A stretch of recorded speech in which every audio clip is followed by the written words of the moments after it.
Welcome to the East Bank Sports Show with your hosts, Matt and Noah. What's going on, everybody? Happy Sunday. Happy Women's National Championship Day down here in Cleveland. Iowa right now is tied with South Carolina 44-44, 1 minute till halftime. Really excited with everything I got to see. First of all, I'll talk some women's Final Four in a second. Matt is finally back, everyone. Matt, say what's up to everybody. We got a couple people on here already. We are live for those who are watching after the live show. But Matt, how are you, man? Sorry for my absence as of late, everyone. I'm sure you missed me. Working through some tech difficulties. We're back now, though. That's what matters. So, explain exactly what happened with your laptop, because isn't your laptop relatively new? I mean, it's older, but it's like 2019, 2020. Yeah, it's somewhere in there. It wouldn't turn on, got real hot. I think it just overheated, honestly. I'd been working on it all day. Fair And so enough. far, we're running smooth. Yeah, and before we get into anything, obviously we're going to talk Cavs, Guardians home opener. Me and Matt will be there, have a couple beers with him and his mom eventually when we link up downtown.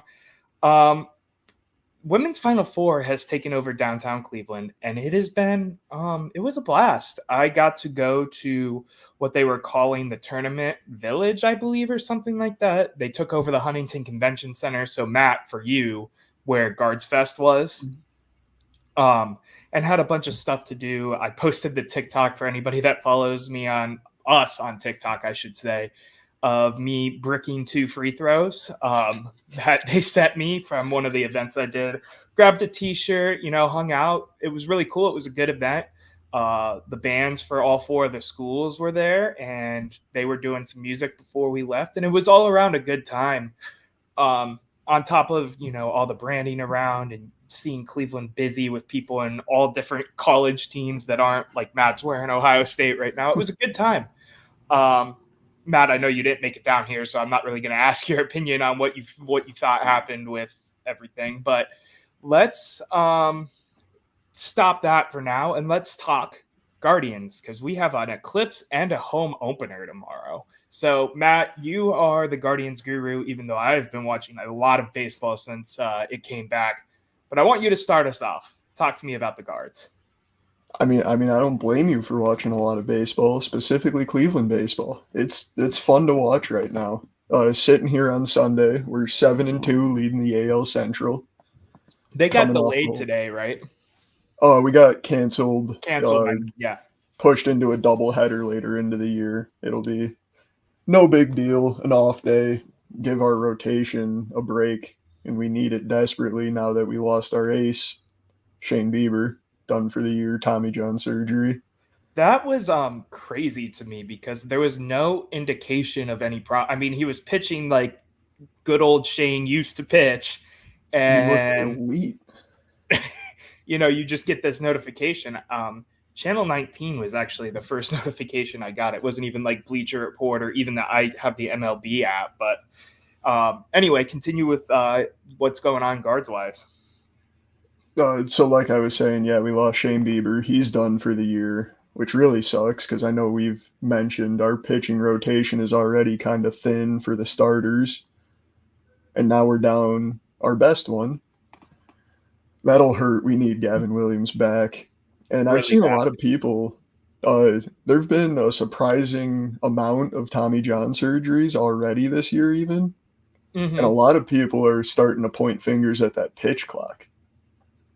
That's interesting. I didn't see that. So because of how fast they have to, get back into throwing the ball, they're saying that might be why there's a spike in Tommy John's surgeries. Yeah.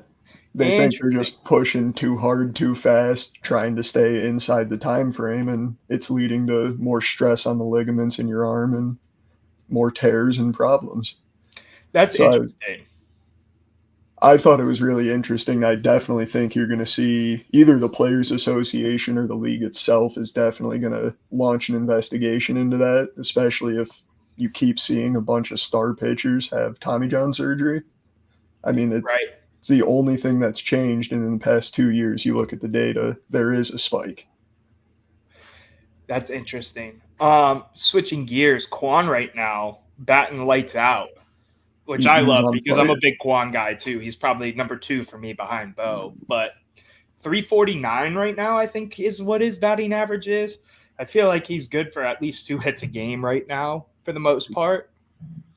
It's been real big for us too because he's batting 349, and I want to say Jose's in the low twos right now. Yeah. It's been real essential to getting us to 7-2 that Jose's been slow, but we've had people picking it up around him, giving him time to get into season form. Yeah, I mean, I'm he's with you.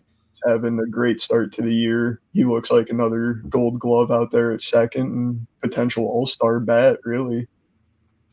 I'm, going into this White Sox matchup tomorrow, home opener, really excited to be back in Progressive Field. In case you didn't know, it was called Progressive Field with all the signage they've put up. In case you What missed are it. your thoughts going into this game in general? What is the matchup? I know McKenzie is our pitcher tomorrow. He looks shaky in his first start, but he's, coming off of a year of basically not playing baseball. I know he had a couple games here and there, but what are your thoughts going into this game? Honestly, I've been real impressed with how our pitchers have looked. Like, obviously, you were just talking about Sticks being shaky. Like you said, though, year off, kind of rough. Outside of that, though, I think our coaching staff has done a phenomenal job getting our pitchers ready to go. And more so than anything, I'm just really looking for the contact offense to keep working because I was looking into it a little bit. Our hard hit ball percentage is still one of the lowest in the league. No shock there. But we've been hitting and contacting our way into runs like we've built this team on years prior. And I mean, really, we just kind of got to put those final pieces together. Jose needs to start to turn the corner. Specifically for the White Sox, I think we're starting to get into, I mean, obviously, division games are always important. We're coming off the Twins. If we could get out to keep this hot start going like we have, I mean, Cleveland's always been a slow start team. So if we keep a hot start going and then we pick it up in the summer, this is going to be a fun team to watch, I think. And you're talking about us being a slow start team, but right now Chicago is 1-7 too, which I don't think I realized, but I think is a really good chance for us. Take that home opener, win another series. I think we've won every series this season so far, technically, despite the cancellation today. So, go take another one from Chicago. And then I think it's the Yankees is the next series after that. Yep. The Yankees down here over in Cleveland. I'll probably go to a couple games this weekend just because I have the ballpark pass again. But I'm really excited to. 100%. I'm really excited to get back into baseball and being in Progressive, 2, 3, even sometimes 4 or 5 times a week like I was last summer and spring. And I'm ready to watch the Guardians 8-0 the Chicago White Sox tomorrow. I know I just shot 8-0 out of nowhere. What is your prediction for the score just for the hell of it? Because we haven't done a score prediction on the show in a while. I think we're going to get some typical cold-ish weather Guardians baseball. It's going to be a 1-0 Guardians win. And we're going to win it in the 9th inning. It's supposed to be like 60 tomorrow, right? It's going to be that warm. Yeah, I pulled out shorts for the game tomorrow. We'll see what it actually feels like with the lake and the river wind, but right now shorts is my option for clothing. I mean, I remember thinking last year's opener wasn't going to be too bad, and I couldn't feel my fingers by the 4th inning, so... Yeah, that was right. We went last year together, for those who don't know, on the show, and it was a cold one for the opener, and then they lost, and we looked pretty bad in that game, so glad we're 7-2, 7-2, right? 7-2. 7-2 right now. Let's take a quick break for ads. We'll come back and talk about how the Cavs are still not looking great. So we're back from our ad break. Being a member of the Fanatical Elves Network, it really helps us when you press that download on Spotify, Apple Music, Audacity, any of the platforms you watch a podcast, listen to a podcast. If you press download, that helps us out a ton. And it helps the Fanatical Elves Network grow even more, and of course the East Bank Sports Show. That being said, let's get back into it. Matt, Cavs. So they're playing right now, and they're up 40-35 in the second quarter against the Clippers. That's all fine and dandy. They lost last night and got blown out by the Lakers. They lost to the Suns before that. And, we just keep losing basketball games, and we keep losing our momentum, and I'm scared. But you haven't been on the show for a little bit, Matt, so what are your thoughts about what's going on with the Cleveland Cavaliers right now? I think scared is quite the understatement. All year on the podcast, we've been talking about how it's an exciting team. It looks like they've been gelling more and more the season goes on. And it was exciting. And we were really excited talking about, a potential really solid playoff run. And then all of a sudden, over the last month, just getting hit with these injuries. And now we're just getting blown out by some of the better teams in the NBA that we would hang with and beat. I mean, it scares me. Like I said, scared is an understatement. Yeah, scared is definitely an understatement. We're like 2 weeks away from playoffs at this point, and I have seen nothing out of this team that makes me think they're going to get out of that first round slump that they had last year where they got, a gentleman's sweep from the New York Knicks. We win one game in a series where we have home court advantage, and, that's just piss poor, frankly, in my opinion. Something else that I'm going to label as piss poor is the fact that through 34 minutes of the Suns game, the first 34 minutes, they had Donovan Mitchell and Max Strus playing 80% of the game, and they were out for weeks with knee injuries. I don't know what that rotation is. I don't get why we're doing that. And, I also don't get why we're kind of going like 6 deep on the roster already. Like, I don't get why, sometimes we don't see Sam Merrill for a stretch of games. We don't see a lot of these bench players. Morris, it doesn't make sense to me, especially with how banged up we've been. And, Donovan, since he's come back from the injury with his nose and his knee and every other little thing that's happened to him this season, I haven't seen him look completely like himself. Now, is he a game changer on the court because he's Donovan Mitchell? Yes. But he doesn't look 100%, and we're playing him, 80% of a 34-minute stretch. I don't get it.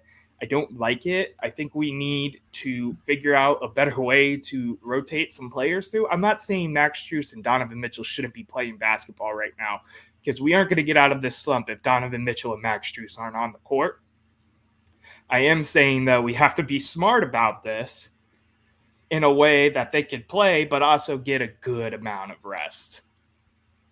I mean, us both being former athletes, and I'm sure a lot of people that watch the show can attest to this, is we both know coming off of not necessarily super serious injuries, but like pulls, strains, things along those lines, you can't just go full blow. Like, you can't roll right back in like nothing ever happened. You have to work yourself back into it and get comfortable again. And that almost looks like Donovan Mitchell's problem to me, at least, is he's just not like comfortable in the athletic side of things again yet. And then we're just throwing him out there for almost an entire game. Like, I agree with you. It doesn't make a lot of sense, and it can create a recipe for bad things in another week or two, which seems to be what we've been dealing with all season with Donovan Mitchell. So let me ask you this question, Matt, because I think we and, John and Eric, who have been on the show a little bit now, and I'm going to be doing some office episodes with them coming up, are all kind of went from, Donovan Mitchell should probably resign. Like, I don't know where else he would go, to, again, being scared about Donovan Mitchell thinking about where the grass might be greener. What are your thoughts on that? Honestly, until right now, I hadn't given too much thought about that. I almost think, though, from the other side of that, he might realize with a year full of injuries like this, the greener grass might not pay him a lot of money if he can't stay healthy. So I think his best bet might be Cleveland. That might be true too. I don't know. I just think I could see him wanting to move on somewhere else because we haven't been able to make it out of the first round. Now, granted, he has another year on his contract, so he'll be here next year. And if we have a great year next year, no injuries, I don't think it'll be a problem. But in the same breath, what if we don't? Then is he gone? Because I would side with he's probably gone regardless of the money, because the NBA, which is my biggest problem with the NBA. Everyone say hello to the boat. There's the barge coming through here down in the East Bank right now. Sorry about that. Going back to what I was saying, though, there's no loyalty in the NBA whatsoever. So I just don't know if we don't do enough for him, regardless of money or not, if he'll stay. That's kind of my thought process right now. I mean, I could very well see that. The NBA is very much a cutthroat, I have to do what's best for me league compared to some of the other major sport leagues. So if that is his biggest goal for his NBA career is to go win championships and he doesn't feel he can do that, he definitely will leave. I feel like we have the team to put around him to contend for championships and win them. We just got to do it, you know? I'm kind of curious now to what they're thinking about the roster construction, about gelling sake. I'm a big Darius Garland guy, but I wonder if they're worried about if, Darius gels with Mitchell in the backcourt and maybe they should move something around. I'm really interested, and I'm not going to put my hat in the ring on those discussions until after we're either hoisting the Larry O'Brien trophy or out of the playoffs, because we're going no matter what at this point. To kind of figure out what their next steps are, because, if they somehow pull it together and win a championship, then all of this conversation means absolutely nothing. But if they go how it seems like they're going right now, there's, a lot of discussions that can be had on this show about what do we do next, because we got to figure that out. Switching gears, if you're ready to move on from the Cavs, because I'm ready to move on from the Cavs, because I'm just going to get more upset for right now. There hasn't been a lot of Browns updates that have really jumped off the paper in the last week. The draft's coming up. We're kind of in that quiet spot right now, which is totally fine. I mean, we're in the off season. The first thing I wanted to get your opinion on is because was made all but official, and we talked about it on the last episode between me, John, and Eric. The white face masks are pretty much confirmed to be, A in the logo and B on all of our helmets. What are your thoughts on that, Matt? I love it. I might be the biggest fan in Cleveland of the white face masks. I think they look great. It makes our away uniforms look significantly better, in my opinion, as well as the home uniforms. I mean, I love it, and I'm willing to fight anybody that's mad about it over it. It looks great. Yeah, I'm with you. And it's the classic look, and, all of our branding is going back to like the classic style of Cleveland Browns, right? So I think it just makes sense that we move back to it. It's not like we're changing the logo completely. Our logo is a football helmet. The mask is just going white. And when we wore them for that Baltimore game where we beat them, Deshaun was playing 2 seasons ago. I think it was 2 seasons ago. Was the last time we wore the white face masks as just like an alternate with the brown jersey and the orange pants. So good. So I'm excited to see those on the field permanently again. Switching over, I did mention the draft. Joe Milton worked out for the Browns. That's the Tennessee quarterback. What are your thoughts about that? Because I have a few opinions about them working out a quarterback. I was thinking more along the lines of Joe Milton as a college player. I think he's the quarterback in this draft that's going to slide for almost absolutely no reason and turn out to be one of the better quarterbacks in the draft. I wouldn't hate, putting in a day 2 pick to get a guy with an arm like that. I mean, I don't know how much college football you really watch, but he's got a cannon. He does have sling that ball. So my thought about this whole thing is this is kind of showing that it's already the end for DTR, in my opinion. With bringing in 2 quarterbacks, and now you're looking at a third guy that you're going to potentially spend a draft pick on. I've talked about it with the guys over on the actual Fanatical Elf show. It just doesn't. His style doesn't fit the Jameis Winston, the Deshaun Watson, the Tyler Huntley style. DTR is almost your he's a system quarterback. He's one of those guys that you have to tell him exactly what to do. There's no improving with him. You get what I'm saying? Yeah, and Joe Milton, I think, also fits the improv. I can't even say that word. I don't know why I keep trying, but the improv style of quarterback. So it's interesting to me that they're working him out. I think it shows the end times for DTR in Cleveland. I don't think they're going to cut him. I think they'll trade him for a pick at least, even if it is like a 7th rounder. But that's kind of my thoughts. And then my other thought is, why bring in Huntley and Winston if you're going to look at another rookie quarterback too? You're not keeping 4 on the roster. I don't think you're going to be able to stash, any of the 3 guys, whether that be Joe or Winston or Huntley on the practice squad without them getting snatched up. Just an interesting move if they do take a quarterback this year.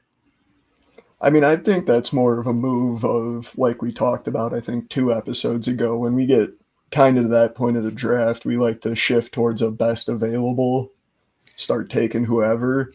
And I think that's more so a move of, it looks like he might end up available to us later in the draft. So why not at least do the homework on him and know what we're talking about? Yeah, I'm with you. And then the last little bit of Browns news that's kind of going on is, Deshaun Watson opened a cheesesteak chain called Lefty's Cheesesteak in Cleveland Heights. And he was out there and did his podcast with Kevin Stefanski, and Stefanski gave him a bunch of props. And, he said, Deshaun himself said he'll be ready week 1. So that's good news for us, not having to worry about Chubb and Deshaun both not being there right away. But on top of that, he was quoted as saying, "I'm passionate about getting out there and on the field and being success so we can bring that championship to Cleveland where it belongs. I'm going to do whatever I need to do on and off the field to be able to go have that goal achieved." That's all fine and dandy. I want to see him play on the field. That's kind of where I'm at. I kind of figure that's where you're at. But go ahead. Any thoughts about everything that went down with that? That was my exact thought as well, is, what else is he supposed to say? Right. He's not going to sit there and be like, yeah, it's great that I'm making $230 million no matter what. He's not going to say that. He has to sit there and be like, yeah, obviously I want to go win a championship. And I'm not trying to sit here and be like, oh, he's not bought into Cleveland football. I think that's what he's got to say. Everybody knows it. There's not a lot to read into necessarily with that, at least in my mind. Yeah, it's one of those nothing burger things that we wouldn't even be talking about right now if it wasn't the NFL offseason. But I'm glad he has a good mindset, at least outwardly. But let's see if he'll stay healthy, stay on the field, play like he did in that Ravens game before he got hurt. And if he does everything he says, I don't see why it couldn't happen. Are there any other takes? Oh, there was one last thing I wanted to talk about. It was rumored all week that they were going to announce us for the game against the Eagles week 1 in Brazil. I think it's Brazil, right? Yeah. And nothing has come out yet. So here we are still waiting. But until then, I'm still kind of on the side of Friday night football for the first game is kind of cool, even though I wish it was in Cleveland or whatever. But yeah, there's not a lot of Browns news going on right now. With that being said, though, me and Matt were talking off screen before we started. Going to talk some more draft again, maybe throw together a little 2nd, 3rd round mock draft and talk about it for a bulk of the next show, just because news is kind of up and down right now. Matt, anything else you want to add Browns-wise before we wrap this thing up? I really have nothing outside of I want to double down on what we talked about the last time we were together and extend Andrew Berry and Kevin Stefanski tomorrow. Yeah, that was rumored with the Haslam's. I don't know if you saw that, but the Haslam's said they're working on those extensions. I think that was the last time you were on the show. We actually talked about that. Yeah. But yeah, I'm all for that, especially with how they just have performed for the last since 2020. Now, going into, a little bit of housekeeping, but first, final takes, hot takes. Matt, what is your hot take of the day? Not necessarily a hot take, but I kind of forgot to bring it up with the guards, so we're going to loop it back to here. It's rumored, and I believe all but confirmed now, 10 days from today, on the 17th, the Guardian City Connects will get revealed, and I am so excited for those. I cannot wait. It's May. They said May, I thought. Oh, was it May? Yeah. It might have been. But I'm also still excited, so I'm not trying to rain on your parade of being excited. I'm very excited to see those. I'll probably buy one knowing myself. But yeah, any predictions? I know we kind of talked about some mock-ups and stuff before. What do you think they're going to go with? I honestly have no idea, what they're going to try to envision with the uniform. I did see, I believe it is Arizona is also having a Connect this year. And theirs got released, I believe, early this week, and it looked really nice. So it just made me more excited to see what Cleveland's is going to look like when it finally releases. Same here. I think they're going to go Forest City. I want to see Forest City as a utilization of the name because we haven't used that as much as we do a guitar or, I don't know, even a burning river. I don't know. I want to see Forest City because I like that nickname, and I don't think you see it enough around here. There's a couple businesses, and I think there's a clothing brand that's Forest City, but let's use it in the sports for something different.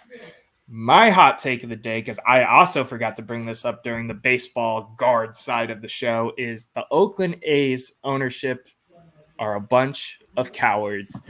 They are moving the team. Obviously, we know that. But for the next few seasons, until the Vegas stadium is built, they're not even going to play in Oakland because of what's going on with the fans protesting. They're going to play at a minor league park in Sacramento, California.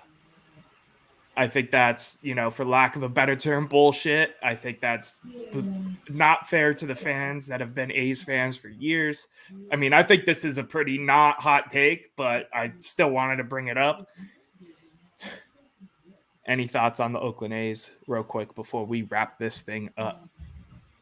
It's weak. It's lame. They are the worst owners in baseball, and the A's fans deserve better, and I will gladly take them as Guardians fans that are across the country. I'm with you. So with that being said, thank you for tuning in, watching live, tuning in after the fact for this episode of the East Bank Sports Show. Couple housekeeping notes real quick. Shout out to everybody at the Fanatical Elves Network. We are all doing our thing.